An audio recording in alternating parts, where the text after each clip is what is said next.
Hey, welcome back to Happy Little Notaries. This is going to be just a short digression from working on the short film that we're putting together. I'm putting together, and then I'm filming myself putting it together for the channel. We kind of did the first segment of shots, but it has this really strong, aggressive look. It's my Nosferatu 1922 silent film. It's kind of what we're building.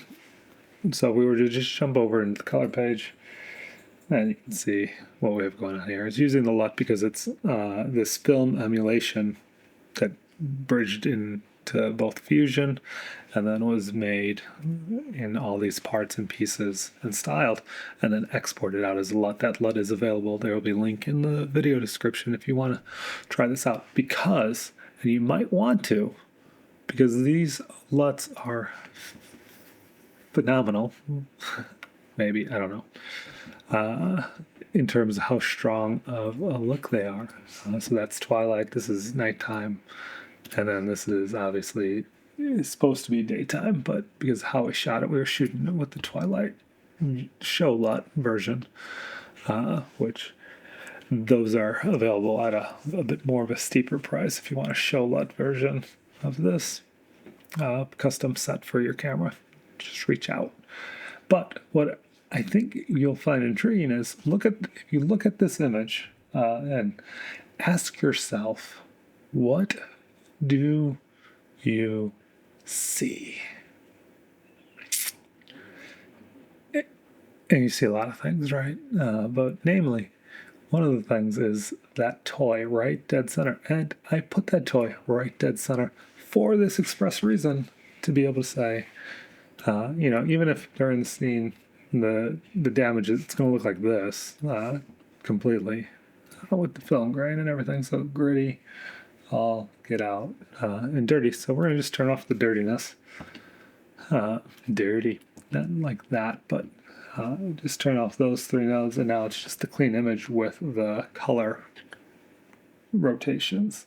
If you look on the vector scope, it is bam right there where it's at, and you can ask the question, what is the color of the topmost, what are those colors on that toy? And I would bet if you look at this image, you're going to say green, purple, yellow, blue as the colors that are in the image.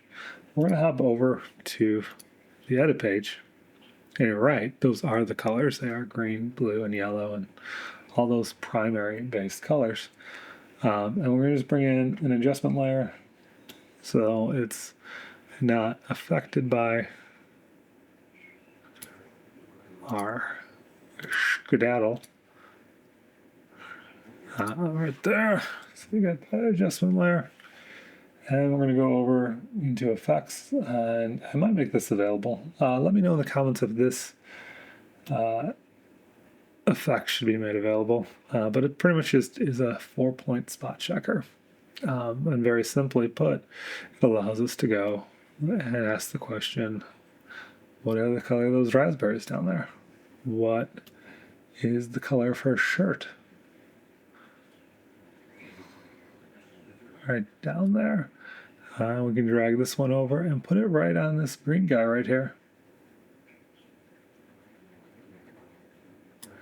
And maybe number 2 we'll take and drag and put it over here. And now, when we go back to the color page, so you can see it all nice and pretty up. Let's make it big. Oh, there we go. You can see what we're looking at. So that was the image right there. And in your mind, I'm guessing you're saying that that topmost part of the toy is green, but it is really, number 1 is the top box is that sickly yellow. That is the color. We can zoom in and just make sure that we are targeting that hue spot on. Right there, there's in this effect gradient, so you can see in this gradient right here, you can turn the gradient back to solid. And so there's no gradient, and that's what the color is. The gradient kind of helps because like we see images and process them in gradients with other things. So to have that contrast, you kind of see how the color that you're selecting would look in different spots. Let's take her outfit right there. We have that other one, part of the toy, that is very blue.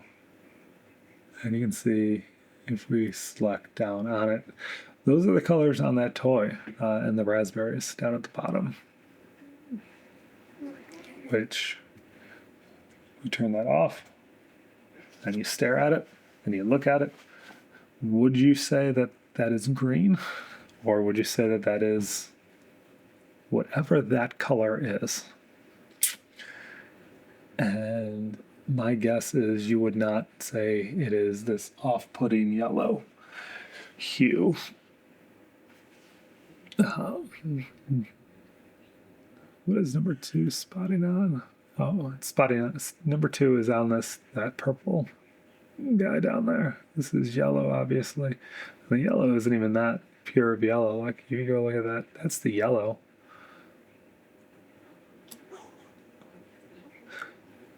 But it comes across like that's so number 2 is pegged on the center of the toy, which my guess is you would say is yellow, but it is orange, peach. It is actually supposed to be peach. I don't know.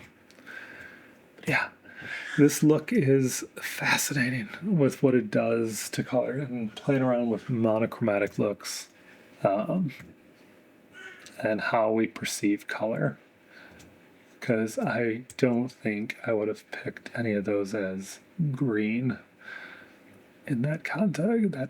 That it looks like green, and we can see that if we hop over back to the color page and just switch to this. You can see you still see that as blue. Let me turn that back on. There we go. And those are the colors under the nighttime LUT. But a little bit closer. I mean, the yellow, I think you're still spotting it as a yellowish color. But I will leave you with that. And hopefully you walk away slightly mystified. Let's switch it to yellow, the daylight one.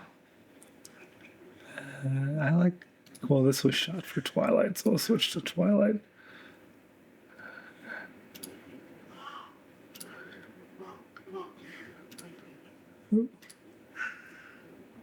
So it takes a second. It needs to reload and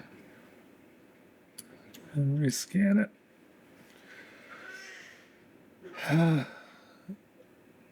There it goes.